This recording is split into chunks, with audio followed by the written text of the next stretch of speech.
ఖచ్చితంగా మనందరం కూడా అంత్య దినాల్లో ఆత్మపూర్ణ రావడం దేవుని యొక్క ఉద్దేశం. బైబిల్లో స్పష్టంగా యేసు ప్రభువు ఎన్నోసార్లు ఆత్మను గురించి చెప్పారు. అపోస్తలు అంటే శిష్యులు 12 మంది యేసు ప్రభుతో 3.5 సంవత్సరాలు దాదాపుగా జీవించారు. 3.5 సంవత్సరాలు జీవించినా కూడా వాళ్ళ వ్యక్తిగత అంతరంగ జీవితాలు మార్చబడలేదు. యేసు ప్రభువుతో సహవాసం చేశారు కానీ వాళ్ళ జీవితాలు మారినాయా? యేసు ప్రభువుని ఎప్పుడైతే పట్టుకున్నారో ఆటోమేటిక్ ఏమైంది? అందరూ కూడా చెల్లాచెదరైపోయారు. చూడండి, పేతురు గారు ఆఫ్టర్ ఒక చిన్న పిల్లని చూసి భయపడ్డారు.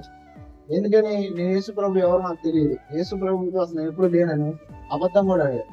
ఇలాంటి పిరికి వ్యక్తి క్రీస్తు కొరకు ప్రాణం పెట్టే వ్యక్తిగా, క్రీస్తు కొరకు త్యాగం చేసే వ్యక్తిగా మార్చబడ్డాడు అంటే దానికి ప్రాముఖ్యమైన కారణం ఒకటే, దేవుని అభిషేకం. ఖచ్చితంగా చెప్తున్నాను, మీకు ఎంత వాక్యమైనా తెలుసుండొచ్చు, మీరు వాక్యంలో పండితులై ఉండొచ్చు, కానీ ఆత్మచేత నడిపించబడే వ్యక్తులుగా మీరు ఈ భూమి మీద బ్రతకకపోతే దేవుని ఉద్దేశం కాక శరీర సంబంధమైన ఉద్దేశాలను నెరవేర్చుకుంటారు. ఎందుకంటే ఇందాక అన్న చెప్పాడు, శరీర సంబంధమైన వ్యక్తి శరీర విషయముల మీద, ఆత్మ సంబంధమైన వ్యక్తి ఆత్మ విషయముల మీద మనసు ఉంచుతారు. ఆత్మ మనల్ని నడిపించకపోతే నడిపించేది సాధారణంగా శరీరం మాత్రం. కాబట్టి ఖచ్చితంగా చెప్తున్నాను, ఆత్మను పొందడానికి బైబిల్లో స్పష్టంగా రెండు విషయాలు దేవుడు చెప్పాడు. ఒకటి, ఆలకించుడి నా ఆత్మ మీ మీద, అంటే మీరు వింటే ఆయన ఆత్మను ఇస్తాడు. రెండోది, అడుగుడి మీకు ఇవ్వడిని అడిగి ప్రతి వాని మీద ఆత్మను కుమ్మరిస్తామని చెప్పాడు.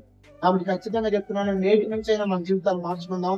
ఖచ్చితంగా నేను నమ్ముతున్నాను, ఈ 3 దినాలు కూడా దేవుడు మనం దర్శించడం. మరి మిమ్మల్ని దర్శించడం లేదు మాకు తెలియదు, కానీ మా కుటుంబంలో ఏ కొలువు ఉందో, మా కుటుంబంలో మేము ఏది మార్చుకోవాలో ఈ 3 రోజులు దేవుడు మాతో అయితే మాట్లాడాడు. వ్యక్తిగతంగా నాతో కూడా దేవుడు మాట్లాడాడు.